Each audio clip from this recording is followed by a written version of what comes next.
এদের কাজ দেখলে আপনি লাফিয়ে লাফিয়ে হাসবেন। তবে শর্ত হলো ভিডিওটি দেখার সময় আপনাকে না হেসে থাকতে হবে।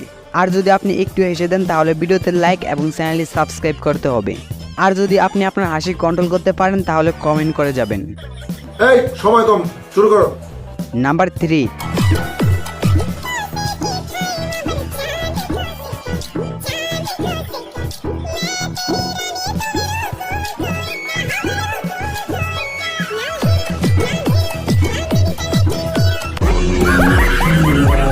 নাম্বার 2,